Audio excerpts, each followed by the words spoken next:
राजधानी जयपुर में बने बस रैपिड ट्रांजिट सिस्टम कॉरिडोर को हटाया जाएगा। जयपुर विकास प्राधिकरण की कार्यकारी समिति की बैठक में इस बारे में फैसला लिया गया। जेडीए इस फैसले को अंतिम स्वीकृति के लिए राज्य सरकार को भेजेगा। क्या है पूरा मामला, जानने के लिए देखिए यह रिपोर्ट। केंद्र में यूपीए सरकार के समय Jawaharlal Nehru national urban renewable mission के तहत 170 करोड़ की लागत से सीकर रोड और न्यू सांगानेर रोड पर बीआरटीएस कॉरिडोर का निर्माण किया गया था। हालांकि JNNURM के तहत राजधानी में बीआरटीएस कॉरिडोर के लिए 479.55 करोड़ की राशि स्वीकृत हुई थी, लेकिन इस राशि से अजमेर रोड और टोंक रोड पर दुर्गापुरा में एलिवेटेड रोड का भी निर्माण किया गया था। साल 2010 में सीकर रोड पर और साल 2015 में अजमेर रोड पर जितना कॉरिडोर बना था उस पर बसों का संचालन शुरू किया गया, लेकिन प्रभावी मॉनिटरिंग के अभाव में इस कॉरिडोर में शहरी परिवहन की बसों के साथ अन्य वाहन भी चलने लग गए।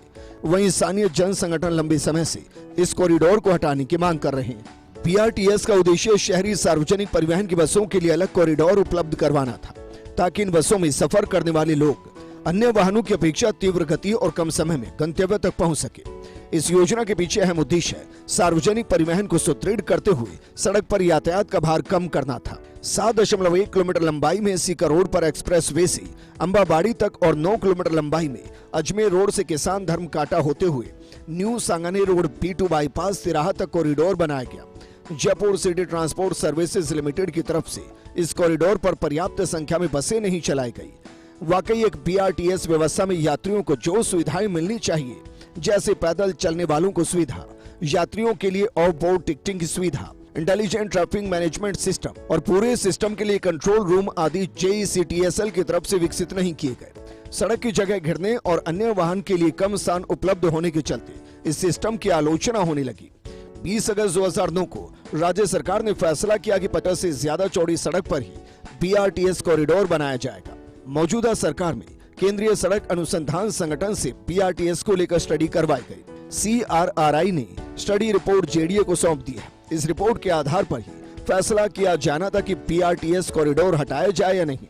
CRRI की रिपोर्ट में स्पष्ट कहा गया है कि या तो मौजूदा कॉरिडोर को हटा दिया जाए या फिर इस सिस्टम को पूरी तरह से लागू किया जाए।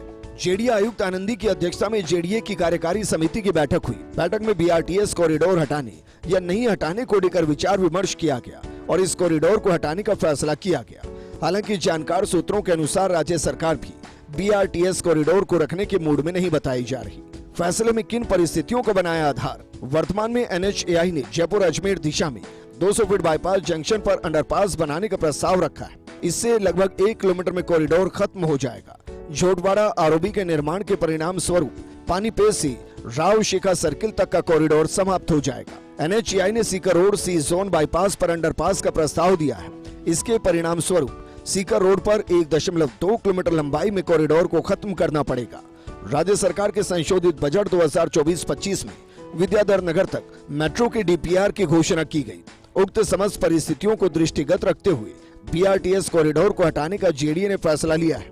ये फैसला अंतिम स्वीकृति के लिए राज्य सरकार को भेजा जाएगा। केंद्रीय सड़क अनुसंधान संगठन ने जेडीए को सौंपी अपनी रिपोर्ट में स्पष्ट कहा है, या तो इस कॉरिडोर को हटा दिया जाए या फिर इसे पूरे सिस्टम के साथ लागू किया जाए। वहीं झोटवाड़ा एलिवेटेड रोड के निर्माण के दौरान भी बीआरटीएस कॉरिडोर का एक बड़ा हिस्सा हटा दिया गया। इसके साथ ही NHAI की अलग अलग योजनाओं में भी बीआरटीएस कॉरिडोर के हिस्से हटाए जाने हैं। इन तमाम परिस्थितियों को देखते हुए जेडीए ने आज बीआरटीएस कॉरिडोर को हटाने का फैसला किया। कैमरा पर्सन साहिल के साथ Abhishek Srivastava, first India news, Jaipur.